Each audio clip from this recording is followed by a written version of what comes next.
आप ये मानते हैं जो कि आज देश में वर्ण व्यवस्था ये भगवान के द्वारा बनाई गई है? जी हाँ। कौन से भगवान ने बनाई थी? है ये देखो,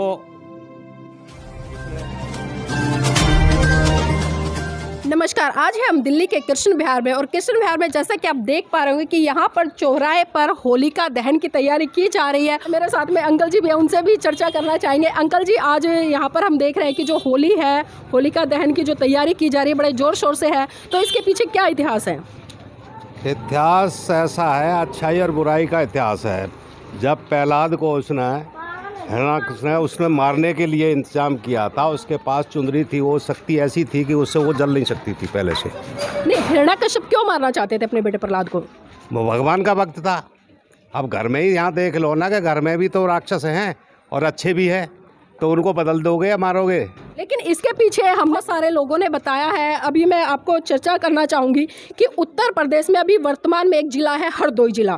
पहले वो हरदोई नगर रहा करता था, उसका राजा था हिरण्यकश्यप, जो कि बहुत शक्तिशाली था और बुद्धिजीवी राजा था। और बताते कि वो पाखंडवाद के खिलाफ समय समय पर लोगों को और अपनी प्रजा को जगाने का काम करता था और अंधविश्वास में न उलझने के लिए उन्हें प्रेरित करता था। और उन्हीं की जो बहन थी होलिका, वो भी इस दिशा में उनके साथ में काम करती थी। लेकिन जब वहाँ पर जो लोग थे, जो मनुवादी व्यवस्था के लोग थे, जो ये चीज़ें स्वीकार नहीं करते थे, क्योंकि एक तरह से जो हिरण्यकश्यप थे वो पाखंडवाद पे और अंधविश्वास पे बहुत कड़ा प्रहार कर रहे थे। और वो चीज़ जो वहाँ के लोग थे, जो मनुवादी व्यवस्था से लिप्त, एक तरह से हम ब्राह्मणवाद से, तो उन लोगों को ये चीज़ गवारा नहीं हुई और उन्होंने प्रहलाद को, जो हिरण्यकश्यप का बेटा था, उन्होंने उसको अपने संपर्क में लाया और अपने बेटे के साथ में उनका खेलना उठना बैठना स्टार्ट किया। और उसी के वशीभूत उन्होंने उसको तरह तरह के नशे का सेवन करना सिखाया, उसे जुआ खेलना सिखाया। और ये चीज़ें इतनी बुरी तरह से उनके मन में घर कर गई, जो कि हिरण्यकश्यप को गवारा नहीं थी। आप जो बोल रही हैं ना, वो बिल्कुल गलत है। क्यों कि हिरण्यकश्यप भी राक्षस प्रवृत्ति का इंसान था, उसमें अपनी शक्तियों का प्रवेश था उसके पास।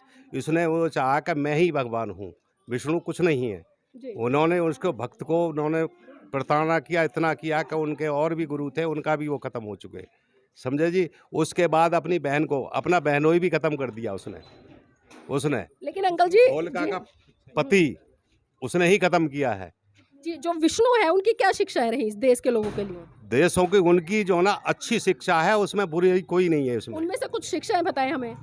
कुछ शिक्षाएं हैं कि उन्हें मानव धर्म के अनुसार जो राम ने आदर्श बनाया है, वो शिक्षा के लिए ही बनाया है, ना कि भगवान को कोई इन चीज़ों की ज़रूरत है। नहीं, बहुत सारे लोग कहते हैं कि विष्णु राम का अवतार है या उसका अवतार है, लेकिन अभी आपने कहा कि राम के तहत, राम के द्वारा बताई हुई बातें की। अभी हमने वहाँ पर महिलाओं से पूछा, वो कृष्ण के बारे में बता रही थी। तो किस तरह से देखते हैं हम? ऐसा है, इनके 24 अवतार हैं। लास्ट का अवतार कृष्ण का है।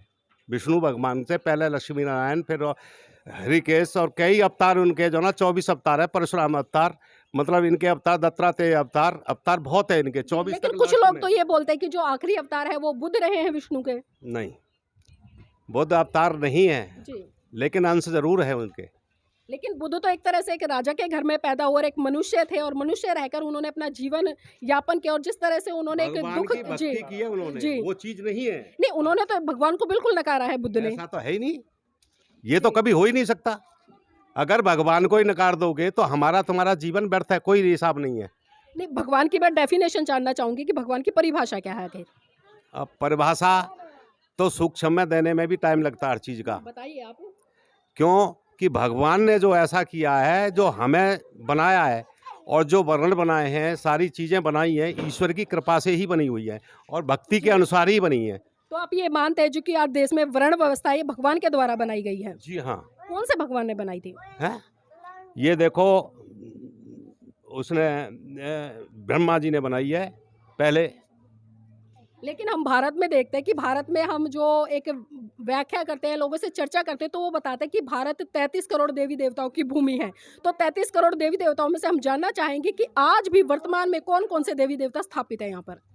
देखो ऐसा है, 33 करोड़ नहीं बोलते, 33 देवता हैं जिनकी व्याख्या 10-5 की तो मैं कर पाऊंगा, बाकी सबकी नहीं कर पाऊंगा जी। समझे जी। अब जो सारी चीजों का तो डिटेल में पूरी मुझे याद अंकल जी, एक मोटा सा सवाल। आज हम अग्नि में किसी भी चीज को डाल दें तो जलकर भस्म हो जाती है, लेकिन वहीं हम जो होलिका की कहानी सुनते हैं या लोग सुनाते हैं या जो इतिहास में पढ़ाया जाता है कि होलिका मतलब जलकर राख हो गई, तो मुझे ये बताइए आज ऐसी कौन सी वस्तु है या आज भी ऐसा होता है कि हो आग में हम किसी को डाल दें वो बच जाएगा? ऐसा है, मेरी बात सुनो, आग भी ऐसी शक्ति है, आज भी है, जिसको अग्नि मंत्रों के द्वारा अग्नि स्थापित हो सकती है। आई समझ में? कौन से मंत्र हैं वो? अब वो आपको थोड़े ही बता दिए जाएंगे, वो तो उन लोगों के पास हैं जिनके पास नहीं, हमें मत बताइए, जो देश की जनता है, जो श्रोता है, वो जानना देखो, चाहते वो हैं, चीज़ पढ़े है, लिखे किसी के बच्चे पास हैं। भक्ति से शक्ति मिलती है, भक्ति से शक्ति मिलती है, ऐसे नहीं मिलती है हम पाखंड कर रहे हैं और भक्ति मिल जाए, ऐसे कोई पेड़ पे नहीं हिलती है। ये भक्ति के लिए जीवन बर्बाद करना पड़ता है, ये खोना पड़ता है, दूसरा जीवन धारण करना पड़ता है। भक्ति बातों का खेल नहीं है। आई समझ में? हम गृहस्थ जीवन बरत रहे हैं, हम बुरा भी कर रहे हैं, इसमें अच्छा भी कर रहे हैं। जी। समझे जी? तो आपका कहने का मतलब ये है कि किसी भी चीज की भक्ति करने के लिए सबसे पहले हमें खुद शुद्ध होना खुद पड़ेगा, शुद्ध होना ग्रह त्याग पड़ेगा। करना पड़ेगा। जब तक जी। आत्म शुद्धि नहीं है, जब तक कुछ भी शुद्धि नहीं है, और उस शुद्धि के लिए हमें अपने आप को खोना पड़ेगा। जी। होली के त्योहार के दिन बहुत सारे लोग रंग गुलाल लगाकर और बहन बेटियों के साथ में भी छेड़छाड़ करते हैं, अभद्र गालियाँ भी देते हैं। जी अंकल जी, एक मिनट मेरी बात खत्म होने दीजिए। और एक तरह से नशा, जुआ, शराब ये भी करते हैं, तो क्या ये उचित है? बिल्कुल गलत है। जब होली खेलते थे, जब ना कोई जुआ था, ना शराबी थे, ना ये गुलाल की होली खेली जाती थी, जो फूल आते थे गुलाब उनके मिला करके जब प्यार की होली खेली जाती थी, और एक दूसरे की जो बन बुटाव है ना, वो भेद दूर करने के लिए ये होली होती है। जी। लेकिन आजकल तुम जानते हो, सब देख रहे हो परिवार के सामने, तो जी। ये कमी। लेकिन हमने कृष्ण जी की भी होली देखी है, मथुरा की जो होली है, वृंदावन की होली है, बड़ी फेमस है कि किस तरह से कृष्ण जी गोपियों के साथ में होली करते थे। और कृष्ण जी की जो 1600 रानियां रही हैं वो सभी जानते हैं। तो एक व्यक्ति किस तरह से 1600 रानियों के साथ में? ऐसा जी। है, ये पूर्व जन्म का इतिहास है।